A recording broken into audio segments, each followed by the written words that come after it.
Hi everyone, welcome to another Pivot 2023 session. My name is Jason Fisher, and today our panel will focus on local solutions, global impact, and geothermal in Iceland, carbon management.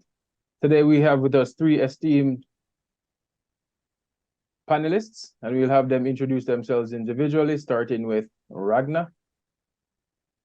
Yeah, hi. My name is Ragna Björk, Bragadóttir. I'm with Carbfix, so Innovation Fund project manager. So what we do at Carbfix, we are capturing CO2 from point source operations and mixing it with water and injecting it into the ground, where it where the CO2 turns into stone, basically. In short. Sure. Okay. Thank you, Ragna. Sveinborg. Yes, hello. My name is Sveinborg Hlíf Gunnarsdóttir. I'm a geologist and project manager here at ESOR. We are a governmental run company, but self-funded though. We do research and consultancy, mainly in geothermal, but also in hydrology and mapping of the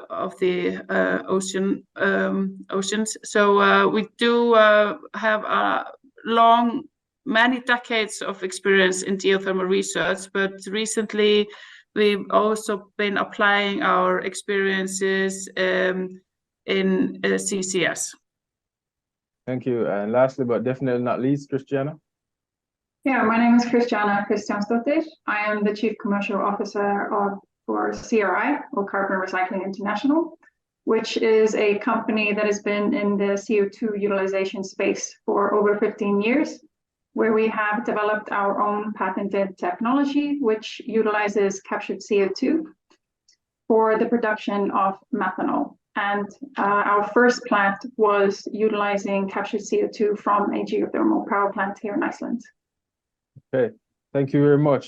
So let's dive straight in. So we know that carbon management encompasses a range of technologies that capture carbon emissions from facilities, transport them for conversion, or for permanent storage. How can carbon capture, utilization, and storage support the growth of renewables like geothermal?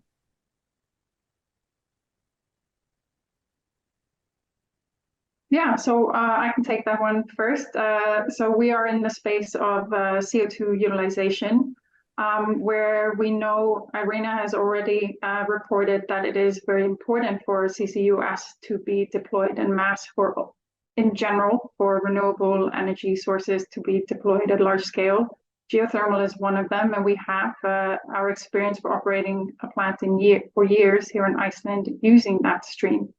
So through utilization, we're able to offer an added value revenue stream for power plant owners or geothermal power plant owners or plant owners for their overall operations, and further improve the business case for projects under development today. Yeah, I mean, it's similar what we're doing with Carbfix. I mean, added revenue stream, basically, same. What happens is that a lot of resources that geothermal power plants produce are not being used. So what happens is that we can actually use some of those resources to the benefits of Carbfix or other CCS technologies. I can also maybe add something to this. As from a geological point of view. So we know that geothermal, CO2 emissions are a part of a natural cycle. So, there will always be CO2 emissions from geothermal exploitation. So by actually addressing those emissions, we are supporting the use and, acceptance and, the feasibility of actually exploiting geothermal. So I think this is a really important part of it. Okay, great. Thank you. Would you say that it also helps to garner social acceptance for geothermal projects? Yeah, I would say so. I mean, because I mean, we know there are emissions. The emissions they vary between different geological settings and so on.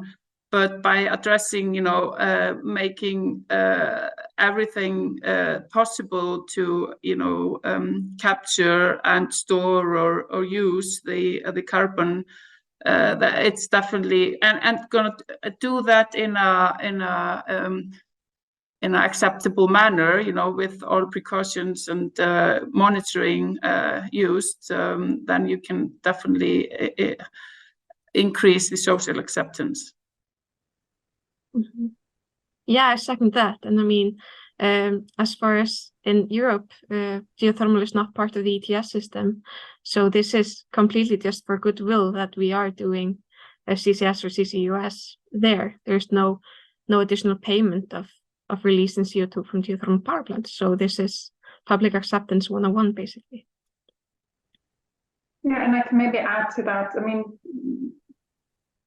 through the global energy transition which is taking place, we are able to further support, as I said, through CO2 utilization, because we still live in a carbon-based society.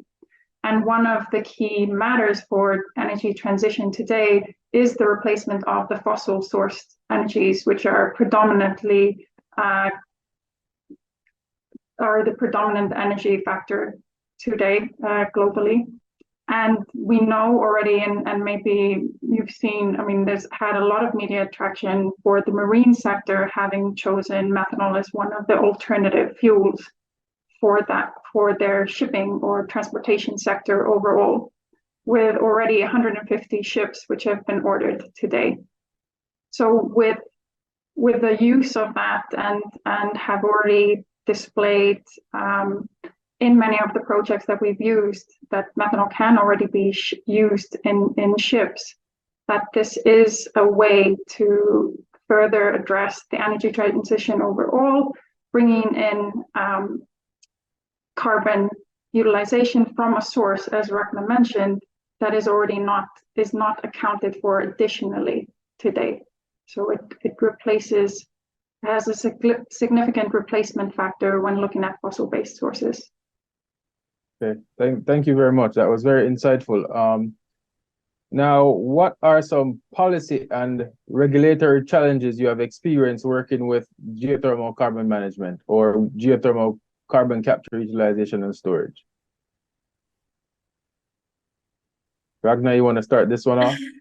Yeah, I mean, I don't even know where to start. I mean, Carbfix is somewhat creating a new industry. So, I mean, the policy and regulatory challenges are huge. The policy isn't there in some cases, that the regulatory framework isn't there in some cases. So just being that thoughtful and like thinking 3 steps ahead, like we are going to do this now or in a few years. What do we need from government, from regulatory frameworks in order to achieve that? So just like pushing the government, pushing everyone to help us in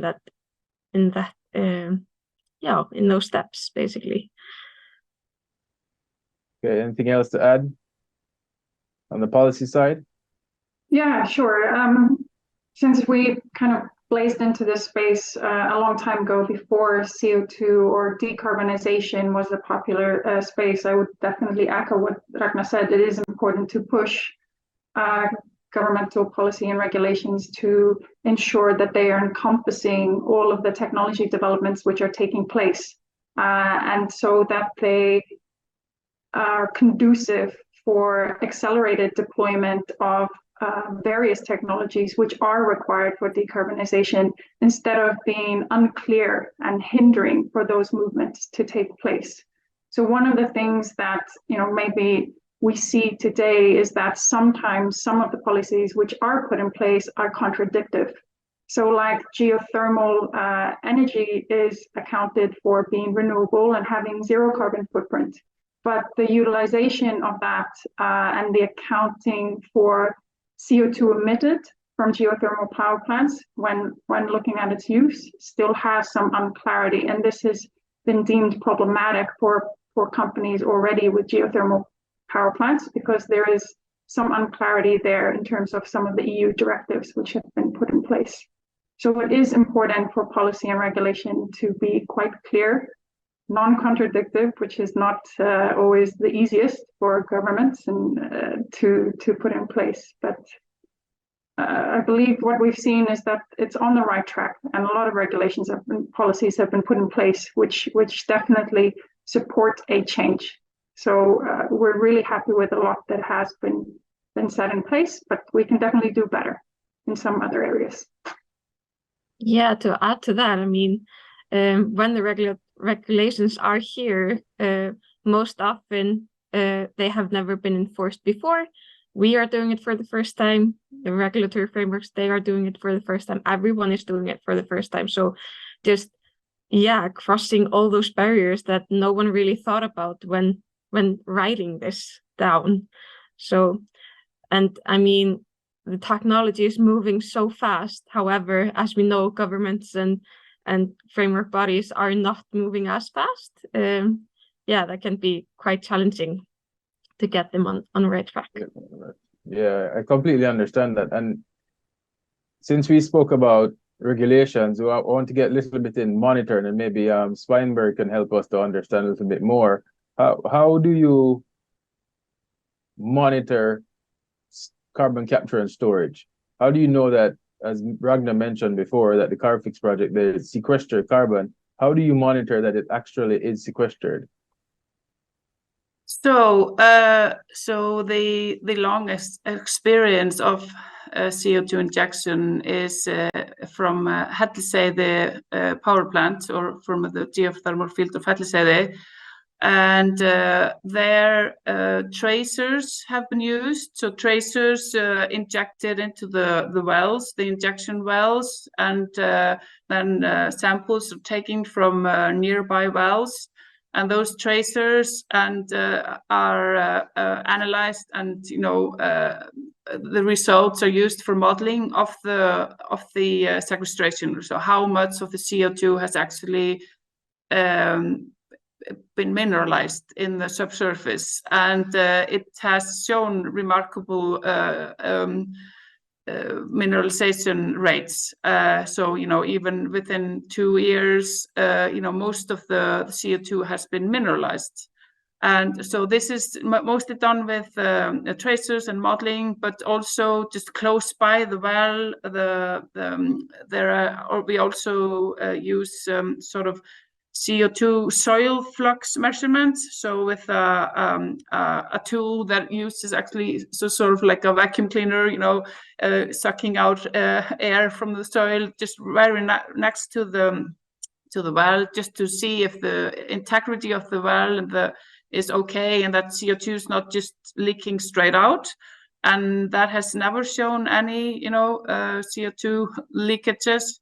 So yeah, this is mostly the main methods that are used for and also, of course, worth mentioning, and also for social acceptance, very important, because injection in general, not just of CO2 charged fluids, but in general, has been known to cause induced seismicity in places.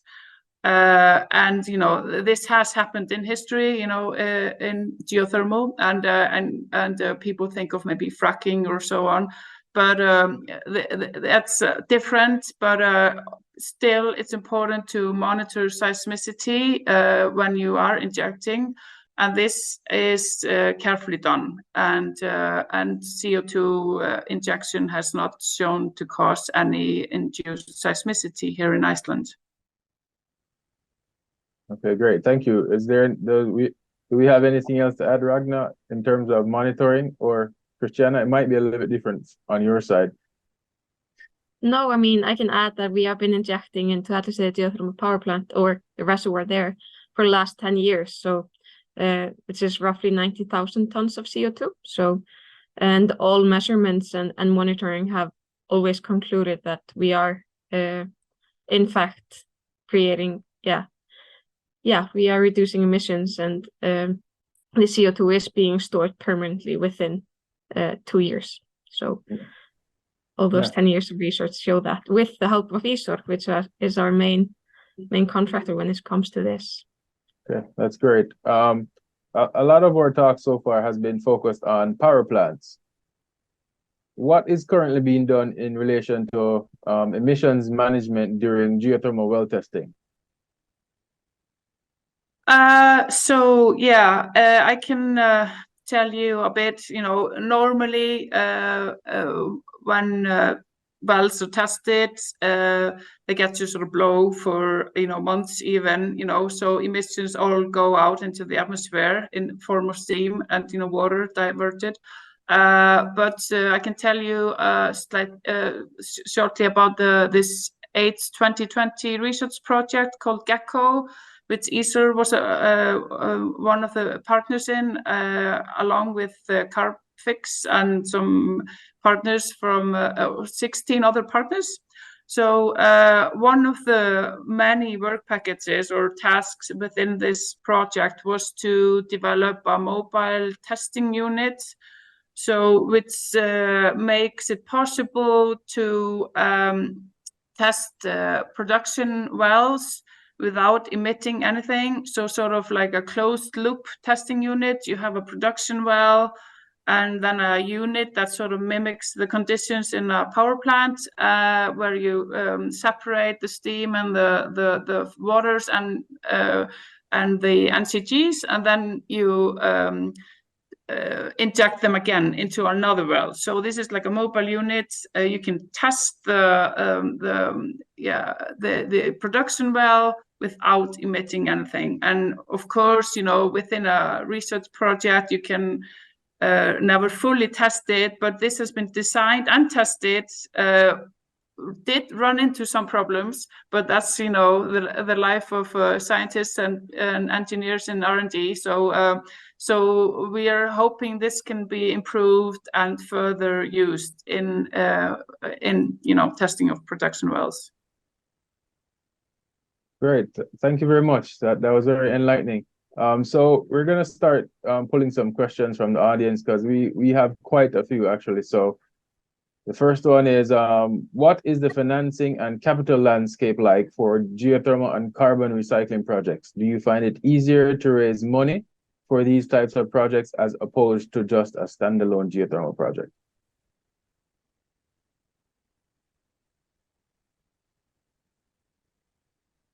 Any takers?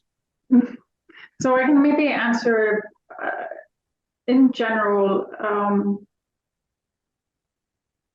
We have been approached by developers of geothermal plants that they are looking to create a full value chain of the, not only setting up a geothermal plant in the area, but also having further utilization of all of the waste that is coming from the plant, and that includes the CO2. And having the option of generating e-methanol, which essentially would be with the use of the CO2 and the power from a geothermal plant, gives them an increased bankability of a project. But these type of projects don't move at a fast pace. They're generally within certain geographical areas which have a longer lead time of a development. But it's been quite clear in the discussions that we've had with developers of such project that there is an added benefit, and they believe it provides an added bankability for those type of projects to have this additional stream that is going into a market which has a fast growing demand and already a gap in terms of supply and demand, and where prices have a significant premium for e-methanol. Anything to add, Ragna?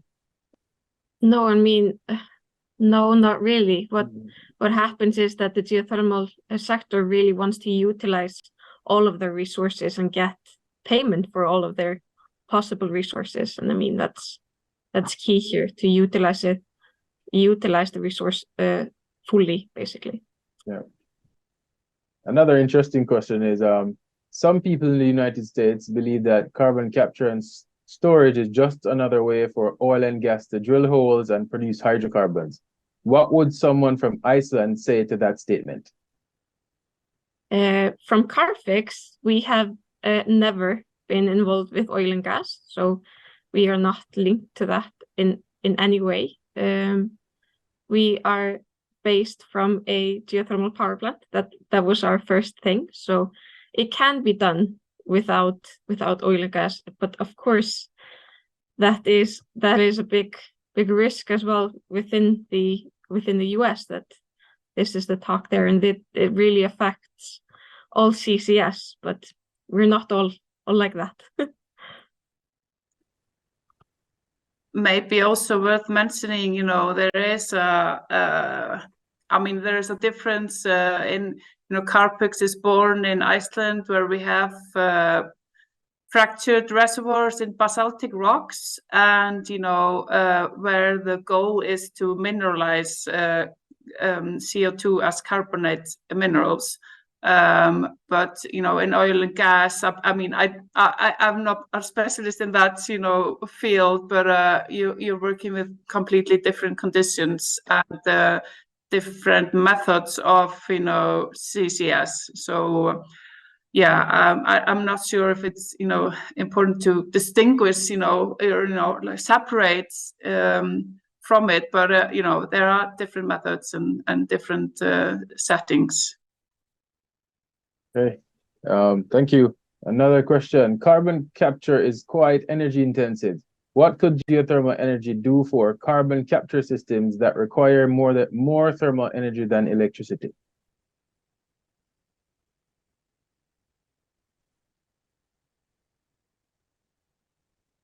Ragna, are you? No. So I can no, this is out of my scope. Yeah. address it a little bit. So, and maybe piggyback a little bit on what Sveinborg was saying, because that's a broad statement, because carbon capturing is dependent on the concentration of the stream, and therefore the cost of the requirement of energy, whether thermal or electricity, is heavily reliant on the concentration itself. So yes, it can be costly. And if you're looking at routes like direct air capture, then you're looking at a much higher cost because it has a low concentration than compared to a stream which is over 80% or 90% CO2 concentration. So it's not as simple as stating. So I would challenge the statement that CO2 capture is as a overall statement that it is energy intensive, because it is highly dependent on the concentration of the steam, of the stream itself, the CO2 stream. But obviously with any type of thermal energy being available, then yes, that can be optimized in terms of the integrations of the system upstream and even downstream of further production. So yes, that can be utilized and will always be utilized when looking at every individual site. And that is what CRI does in general when we are customizing our process into various and different industrial sites itself. So we always look at the availability of thermal power as well. Yeah, maybe to add to that, that's why it's so important to have all of these solutions out there, both storage solutions and utilization solutions, because as Kristjana was saying, the stream is so different. And the costly part of CO2 capture is making the CO2 stream pure, the purification of it. While what we're doing, had to say that we are capturing CO2, we're also capturing H2S in the same process. And we found out quite fast that, capturing those two streams separately would be way more costly than just capturing together. But then it can't really work in creating e-fuel as CRI is doing. So it just depends on the geothermal power plant what really fits its stream, basically. Okay, great, thank you. So now we have a question for you, Kristjana. Has Carbon Recycling International considered partnering with any of the new hydrogen hubs being developed around the world?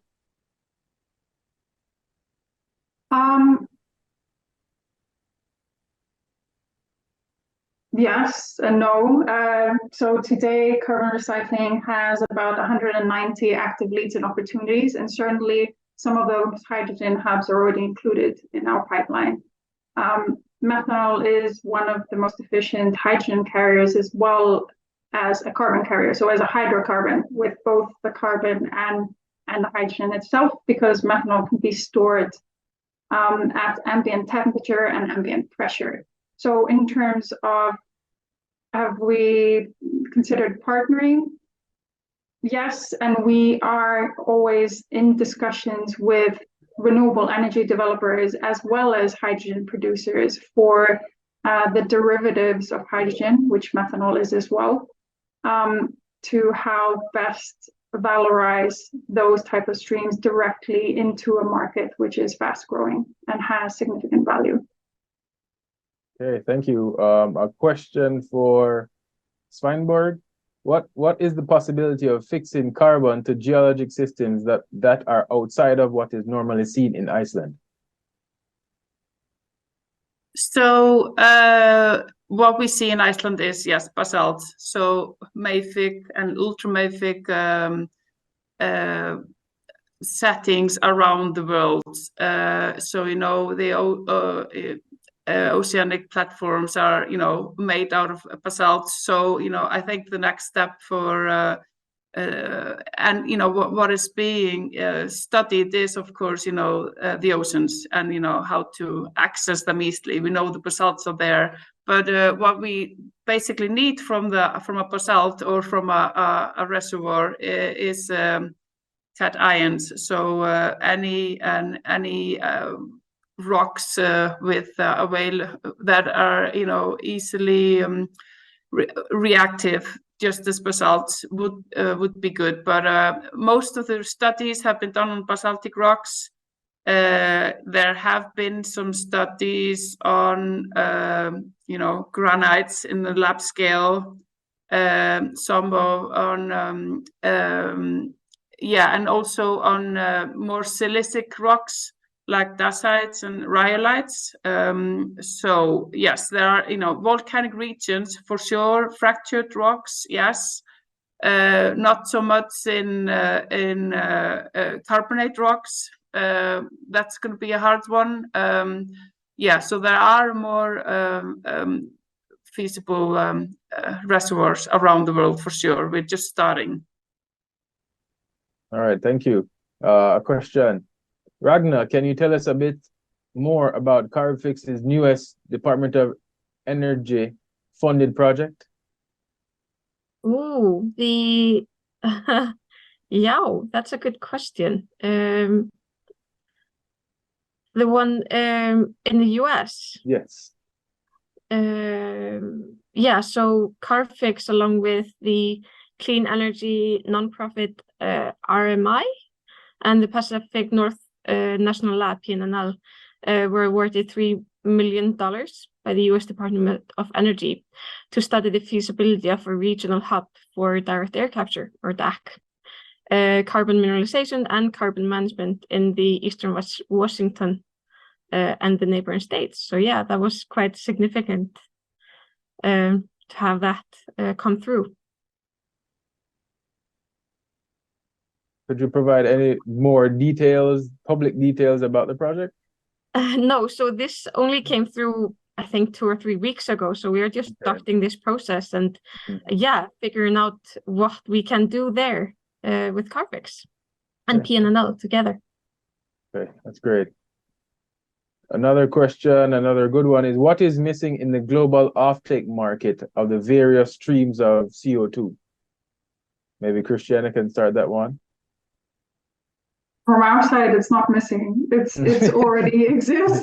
I mean, it's already a heavily established market, and I realize that methanol is a product that most people haven't necessarily heard of in their daily lives, but yet it is part of your daily life all around you. It's probably all around you in the room that you're sitting at today. You know, it's used as a building block for glues and silicones and laminates on wood and fleece and all kinds of things, plastics for the basics of plastics if you're taking it through the olefin route.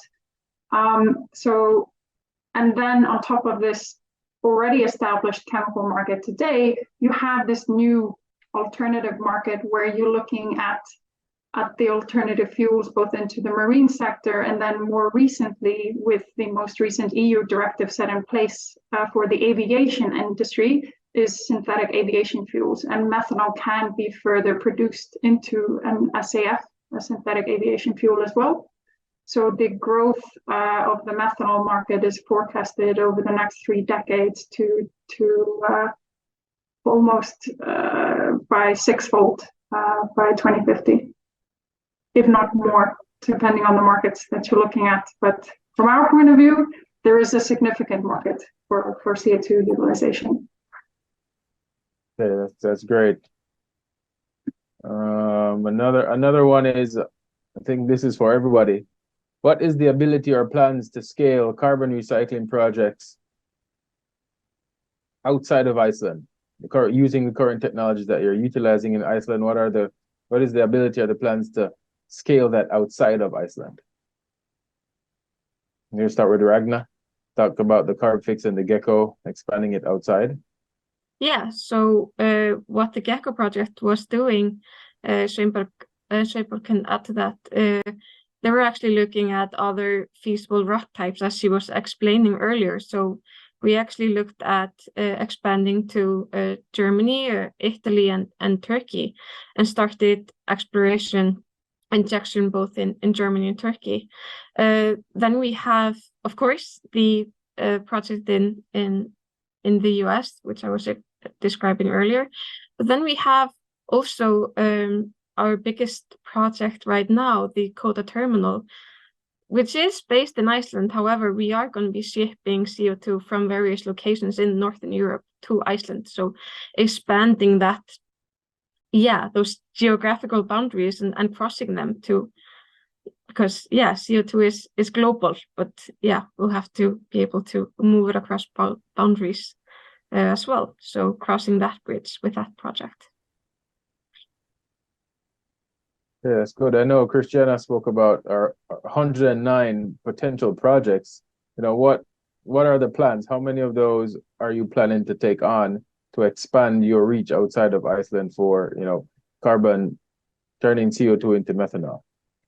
So maybe to start with, we already have expanded outside of Iceland. The first plant was started up last year with 110,000 ton production capacity. So we've both been outside of Iceland already and have scaled our technology already. And the second plant is already under commissioning, and that is also 100,000 ton production capacity as well.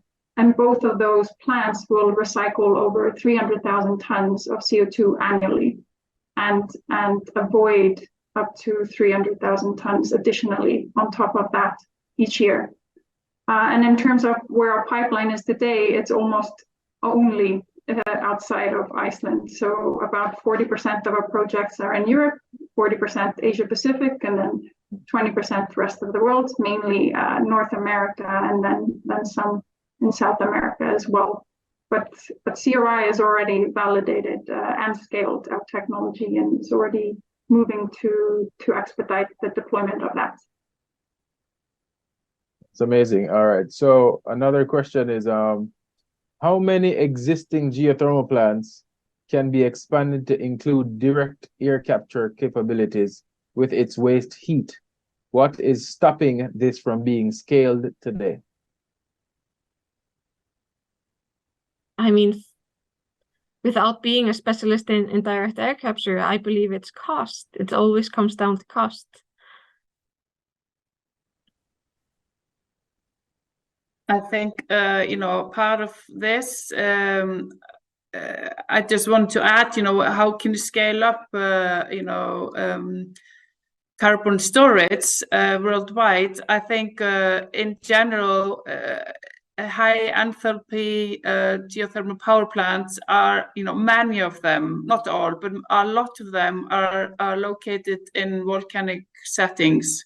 So, something similar to here in Iceland, maybe not completely, but I think all of those operators should look into those possibilities and, start by, capturing emissions from their own production and then, combining it with air capture. Great. Thank you. I know you touched a little bit of it, Kristjana, for using CO2 not just for methanol, but for aviation fluid and aviation fuel. Another question came in for you asking if e-fuels are the best opportunity to use captured carbon, or are there others that have not been discussed? Would you expound a little bit more on the synthetic air fuel and any other opportunities that you may have encountered? Sure. So I did address it also, but obviously as a chemical. So we do live in a carbon-based society, and we all assume we're still going to be living in houses and having just the consumables around us. And for those to be made, you require carbon. And today, that carbon source is coming from a fossil-based source. So that's, a large part of the forecasting of increased e-methanol use or methanol use overall is into the chemical sector. So this still remains a requirement overall.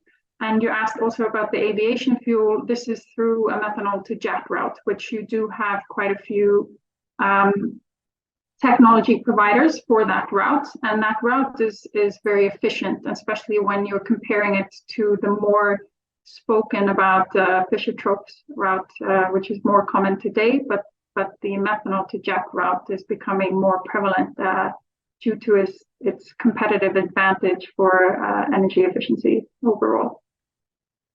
Okay, thank you very much. Thank you to the audience for those amazing questions, but now we are looking to wrap up, and I'd ask each panelist to give 30-second to 45-second or minute close. And we can start with Ragna. Yeah.